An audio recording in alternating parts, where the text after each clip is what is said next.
What's up everybody, Coach Juma here, and today we're going to be breaking down the 3 worst and 3 best exercises for building muscle. And if your goal is fat loss, this is equally important to you because in pursuit of a fat loss goal, the last thing you want is muscle loss. So making sure that you're training in a way that builds muscle, a hypertrophy style training program, is gonna be the best way to make sure that you're also maintaining muscle during the fat loss phase. So everything you're gonna learn here is gonna be equally applicable. But before we get into it, make sure that you are subscribed to the channel. We're dropping content every so often. Every day. Every day. Damn near every day. Every day. Shorts every day. Yeah, and I know you guys are gonna like it because if you're watching this, you like it. So I don't know why you would watch something you don't like. Make sure you subscribe because you're gonna get more content that you like. But getting into what makes an exercise good or bad for building muscle, we need to understand what it takes to build muscle first. And this is gonna be a simple breakdown of the science behind it. Really, when it comes to building muscle, muscles are very dumb. They don't know what exercise you're doing. They don't know what equipment you're doing. They don't know anything that you're using. So it doesn't matter whether you use a barbell, a dumbbell, cables, body weight, resistance bands. It doesn't matter. All it knows and understands is tension. And you want to elicit and create as much mechanical tension as possible on the muscles so that you're telling your body, hey, I'm using these muscles. I either need more muscle tissue or I need to maintain the muscle tissue that I have. But again, it comes down to that main principle of mechanical tension. If you're trying and actively trying to build muscle and grow, then you need significant enough mechanical tension so that your body thinks, okay, this is gonna be a regular thing. I'm gonna be moving this weight on a regular basis. I need to get stronger, and I'm gonna do that by building more muscle. That's the conversation your body's essentially having with itself after a workout. But not every exercise that you do will elicit enough mechanical tension to lead to muscle growth or even lead to muscle maintenance. And here are the 3 worst ones that I see people do most often in the gym. The first one is unstable exercises. So what this looks like is your body fighting for stability the entire time. So maybe it's a single arm overhead press, or maybe it's an overhead press with no back support, or it could be a unilateral row, not having any kind of support, where you're just resisting rotation with your body and pulling with one arm. Either way, this lack of stability and the imbalanced exercises aren't great for hypertrophy or muscle maintenance. The reason being is because when you are unstable, again, using the example of a single arm overhead press, other muscles in your body need to work in order to stabilize yourself. So if you're only on one side pressing overhead, all of your core muscles need to work in order to stop your body from doing this. That's what's gonna keep you balanced and strong and keeping a tall torso, are your core muscles, which in theory doesn't sound like a bad thing. You're working out your core at the same time. But because your effort and your focus is split between 2 things, pressing the weight overhead and eliminating this lateral flexion that your trunk would be doing, you're not able to push the weight as much as you could. And as a result, you limit the maximum amount of mechanical tension that you can produce, both on your shoulder joint and with your core. That's why it's always better to focus on each muscle independent of each other. So instead, what would be way better, and this is the opposite of worst, is the best. So doing the opposite would be way more effective and something you should look for, especially if you're targeting hypertrophy. And that's gonna be stable exercises and bilateral exercises.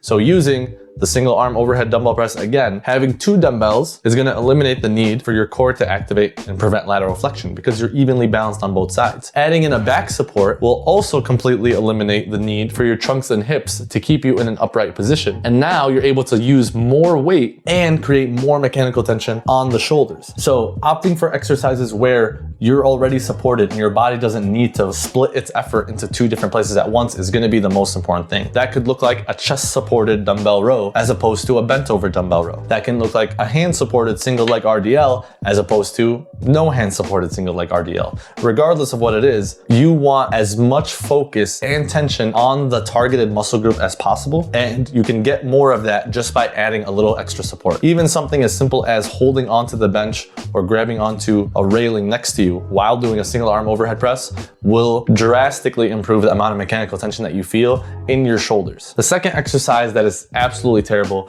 is exercises that don't fit your body structure. Most people hate when I say this because I think barbells are suboptimal when it comes to building muscle because they force your hands, elbows, and joints, specifically for upper body movements, to be in a fixed position that might not be ideal for your anatomy. Maybe you have longer arms or shorter arms, or a longer torso or a shorter torso, and the angle that the barbell puts you in shifts the tension from being mostly in your chest to mostly in your shoulders. Obviously, that's not going to be great because, again, the ideal muscle you want to target target isn't getting targeted at all. Or if it is getting targeted, it's not at the full potential that it could be targeted at. Opting for any kind of machine or using cables and dumbbells where each arm can move independently of each other and you have more say and control over the angles of your arms and how the weight moves would be the most impactful and effective thing to improve your hypertrophy gains. I'm not saying the barbells don't work, but the other stuff works way better. So if you ever go through a machine and you feel like you don't feel it as well as you can on the muscle that you're targeting, or you do an exercise where the movement that you're doing limits your range of motion, doesn't allow you to get through the stretch phase of the exercise,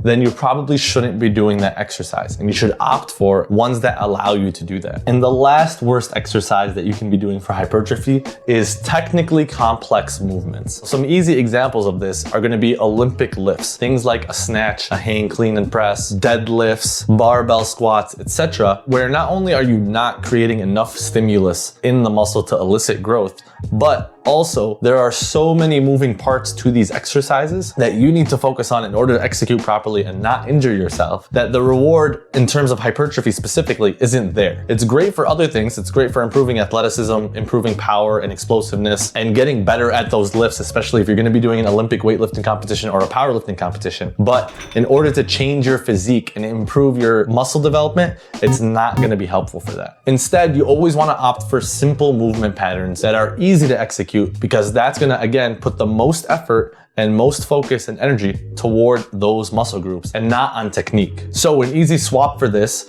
would be, instead of doing a barbell deadlift, doing a barbell RDL, where you can isolate the glute, isolate the hamstring, take it through a full lengthened position, and take it through a contracted position as well. Something you won't ever do doing a conventional deadlift. And that's why I wouldn't recommend doing deadlifts if you have a physique-based goal. If you have a physique-based goal, you're trying to be more toned, you're trying to be more jacked, you're trying to build more muscle, stop doing all of these exercises and instead focus on exercises that are stable and balanced, fit your body structure, and are simple to execute and perform. Just making these changes will at least 5x your results if you haven't already been implementing them. And if you're not sure how to implement this for yourself, join the waitlist for the StoopidFit Pocket Personal Trainer app. We are releasing February 28th, 2023, and you will get access to done-for-you, evidence-based training programs that are proven to help you build muscle and lose fat and help you feel better than you've ever felt before, alongside world-class exercise demonstrations and explanations toward the science of muscle building and weight loss. But otherwise, I hope you enjoyed the video. Make sure to like and subscribe to the channel if you haven't already. And until next time, stay stupid.